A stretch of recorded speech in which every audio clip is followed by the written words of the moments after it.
मेरा नाम सतीश पंडित है और मैं चंडीगढ़ से आया हूं आपसे मिलने। और हरिद्वार का नाम लेते ही लोगों को लगता है कि पंडित जी वापस भी आओगे क्या? Hello, of course I love this town. जो हमारी जो वैदिक संस्कृति है उसमें बहुत बड़ा पूजनीय स्थान है इस भूमि का, और जो लोग यहाँ रहते हैं वो निश्चित रूप से बहुत लकी हैं। तो ये इस बिजनेस की खूबी और ख़ासियत है कि यदि आप इसमें 2 साल रहें तो ये आपको हर उस जगह पे ले जाएगा जहां आपने जाना सोचा हो या ना भी सोचा हो। ठीक है, तो 2 साल पहले मेरी जो अपलाइन मेरे जो स्पॉन्सर हैं, मैं बहुत खुशनसीब हूं कि ऐसे व्यक्ति का सानिध्य मेरे को मिला। मिस्टर सुरेंद्र वत्स, आप सब लोग मिल चुके हैं उनसे। उन्होंने मेरे को ये बिजनेस दिया। 2 साल के लगातार प्रयास के बाद लगभग 14 लाख रुपए मेरे को मिले इससे। लास्ट मंथ का जो मेरा पेड आउट था वो था 1,57,000 रुपए का। और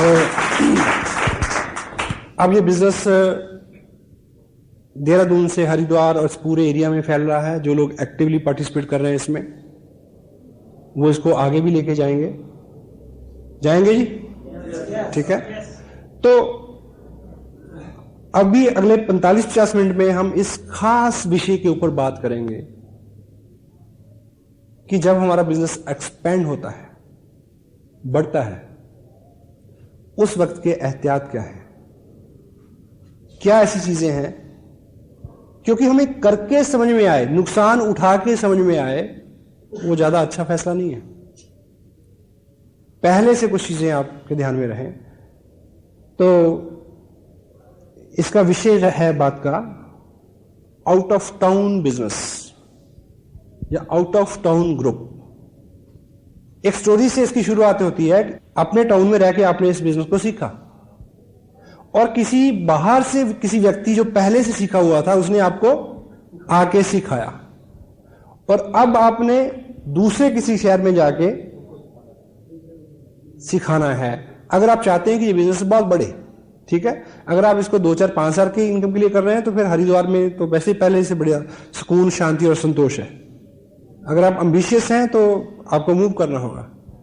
और देखिए, घर जो होता है, अपना वतन जो होता है, वो वहां बहुत आराम तलबी होती है। परदेश सबसे बड़ा गुरु है। परदेश सबसे बड़ा गुरु है क्योंकि परदेश लिहाज नहीं करता, सख्त होता है थोड़ा।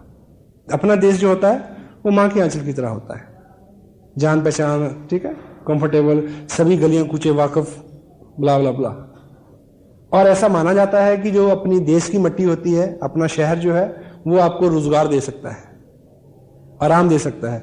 लेकिन तरक्की के लिए, उन्नति के लिए आपको परदेश की गलियों में जाना पड़ेगा। पिछले 2 साल में लगभग 15-16 स्टेट में मैं गया हूं।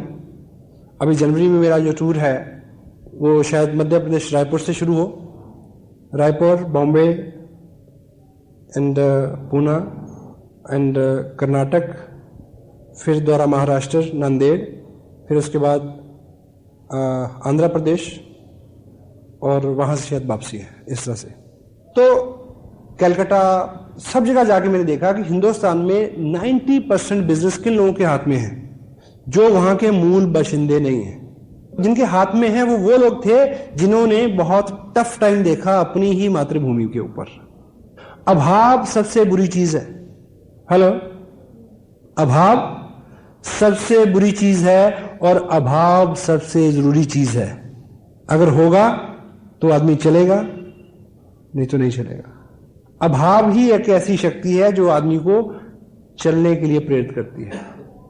तो इंशाल्लाह आपकी जिंदगी में अगर कोई अभाव नहीं है तो ये भी प्रॉब्लम है एक, क्योंकि ऐसा माना जाता है कि good life is enemy of great life. एक अच्छा जीवन एक महान जीवन का दुश्मन होता है। समझ गए? Got it? जवाब नहीं आया? यस? तो बिजनेस, ये आसियन बिजनेस हो या दुनिया का कोई भी काम हो, अगर आप बाहर निकलेंगे, कुछ करेंगे तो आपको बड़े रिवार्ड मिलेंगे। आप जिंदगी को, प्रैक्टिकल लाइफ को लेके बहुत कुछ सीख सकेंगे। तो आपने अपने टाउन में सीखा और आपने आगे किसी दूसरे टाउन में सिखाना है। Pelican principle, pelican principle, pelican बोलते हैं बगुले को। एक कहानी है जो इससे रिलेट करती है। एक बार अमेरिका के किसी जगह पे वहां एक झील थी बहुत बड़ी। उस झील में बहुत सारे पेलिकन रहते थे, बगुले। बगुला समझते? हेलो, ये मुहावरा आपने सुना है, टेढ़ी खीर? ज्यादा लोगों ने नहीं सुना। टेढ़ी खीर, टेढ़ी खीर मुहावरा है, सुना किसी ने? वो कहां से निकल के आया पता किसी को? बगुले से। कैसे? एक आदमी था, वो नेत्रहीन था। किसी ने पूछा सामने वाले ने कि प्रभु खीर खाओगे? तो नेत्रहीन व्यक्ति क्या बोलता है, कैसी होती है? बोला खीर जो होती है वो सफेद होती है। बोला सफेद कैसा होता है? बोला सफेद जो है ना वो दूध जैसा होता है। बोला दूध कैसा होता है? बोला दूध जो होता है वो बगुले जैसे होता है। बोला बगुला कैसा होता है? तो उस आदमी ने नेत्रहीन के आदमी के सामने अपने हाथ को बगुले के सर की तरह मोड़ के ऐसे रखा और नेत्रहीन ने उसको छू के देखा ऐसा ऊपर से नीचे, और क्या बोलता है कि इतनी टेढ़ी खीर मैं नहीं खा सकता।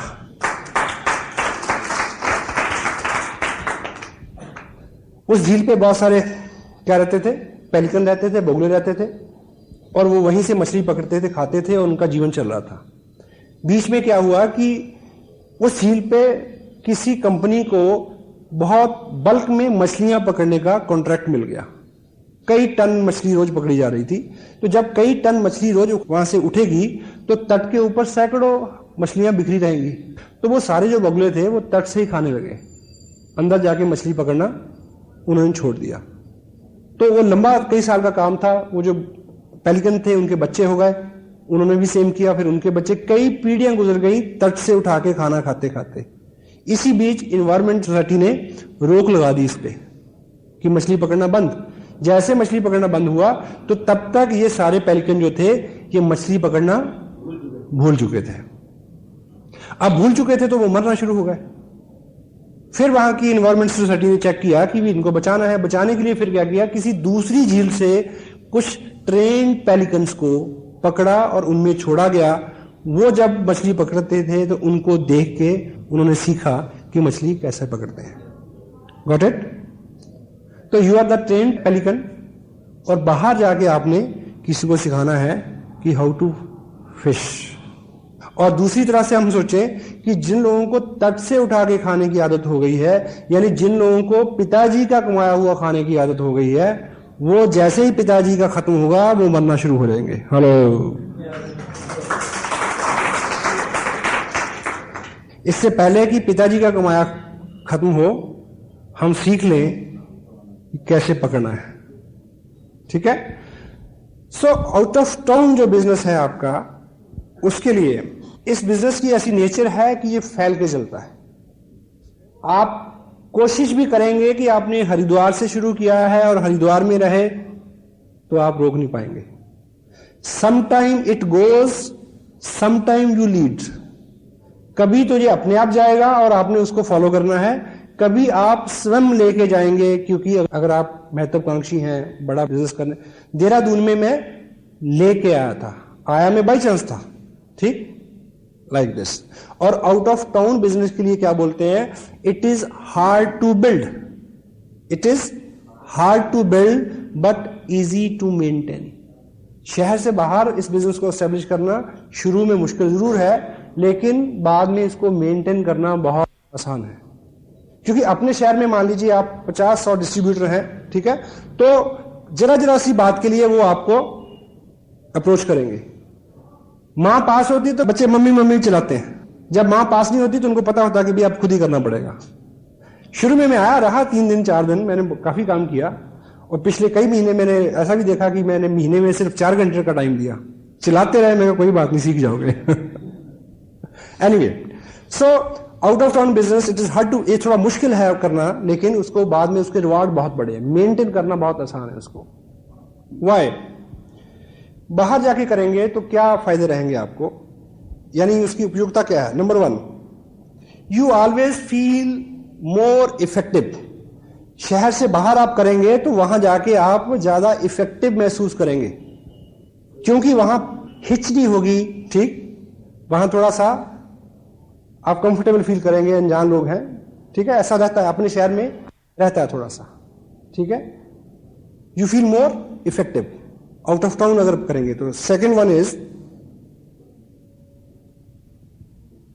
You can work as a third party. बाहर जब जाते हैं आप, तो आप उन लोगों के लिए एक थर्ड पार्टी है कि क्या, कि बाहर से एक व्यक्ति आया है, देहरादून से एक व्यक्ति आया है, लाइक, ठीक। The next one is edification. अगर मैं हरिद्वार को बिलोंग करता तो शायद आप इस तरह से बैठ के मेरे को नहीं सुनते। पहले से लोगों को बोला कि चंडीगढ़ से कोई व्यक्ति आ रहा है ना, तो अपने आप में उसमें थोड़ा सा वजन आ जाता है, तो आप ऑटोमेटिक एडिफाई हो जाएंगे। यदि आप आउट ऑफ टाउन जाएंगे तो ज्यादा कदर होगी आपकी, और आप इसलिए कदर नहीं चाहते कि आप अंदर से गुदगुदी हो आपको, इसलिए कि आपका काम हो, लोग आपको गौर से सुने, आपकी बात माने।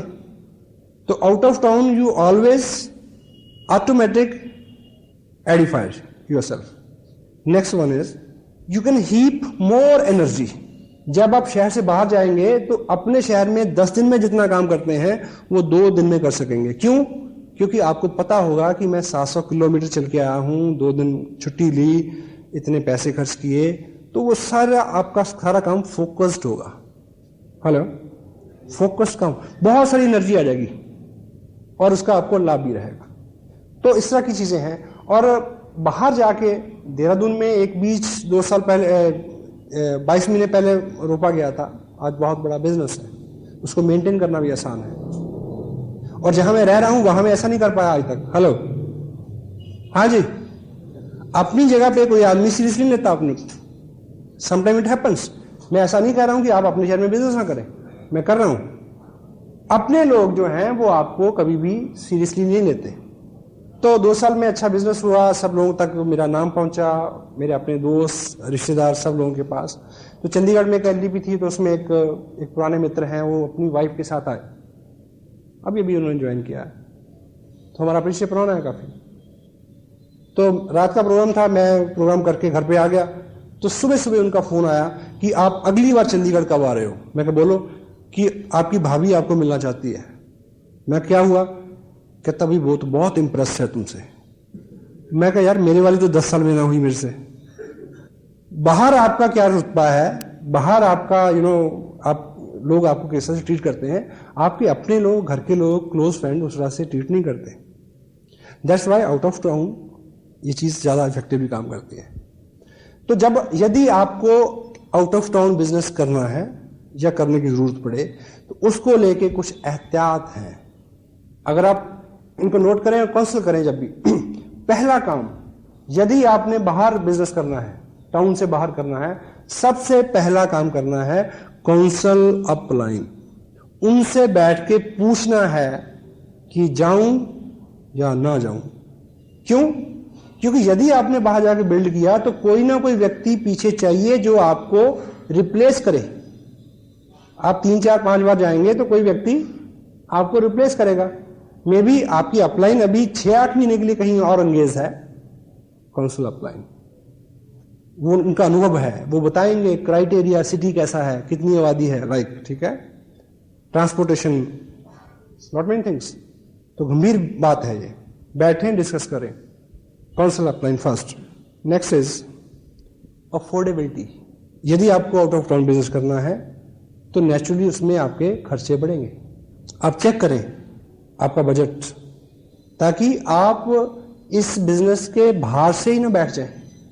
बिजनेस बहुत अच्छा है, कुछ लोग इसलिए नाकाम हो जाते हैं, इसलिए नहीं कि वो बिजनेस गलत है, इसलिए कि उन्होंने तरीका गलत अपनाया, नेगेटिविटी उससे आ गई। अफोर्डेबिलिटी, ये भी आपकी अपलाइन के साथ जब बैठेंगे तो वो आपको ठीक से समझा सकेंगे। Next is start from a big event. Out of town business करने का अच्छा तरीका यह है कि आउट ऑफ टाउन शुरू करने से पहले जहां करना है, वहां जिस व्यक्ति के साथ शुरू करना है, उसको किसी बहुत बड़े फंक्शन में बुला लें। उदाहरण के लिए मान लीजिए आपका एक क्लोज फ्रेंड, कजन हल्द्वानी में रहता है, ठीक। एक तरीका यह है कि आप सुबह बस पकड़े हल्द्वानी जाएं, किट ले जाएं, ठीक है, उसको बताएं, ठीक, बला बला बला। ये बहुत लाइट अप्रोच है। अच्छा तरीका, अगर ये मौका हो तो अच्छा तरीका यह है कि 26 दिसंबर को उसको देहरादून बुलाएं। हाँ जी, आइडिया ऐसा दें कि वो सुने और सिंसियरली आ जाए।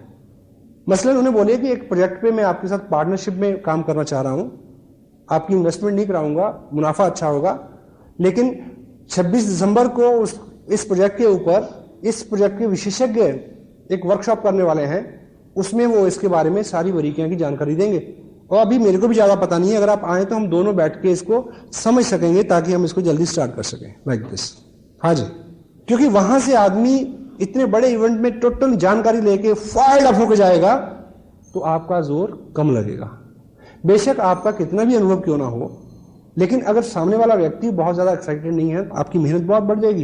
एक कहावत है क्या कि जिस फुटबॉल में हवा नहीं होती, बड़े से बड़ा चैंपियन जो होता है वो भी उसको गोल तक नहीं ले जा सकता। हवा होनी जरूरी है। तो ऐसा इवेंट क्या करेगा, हवा भर देगा, उसको बिल्कुल रोशन कर देगा, उसके दिमाग को। उसको आपके टाइम की वैल्यू होगी जब आप जाएंगे तो। ठीक है।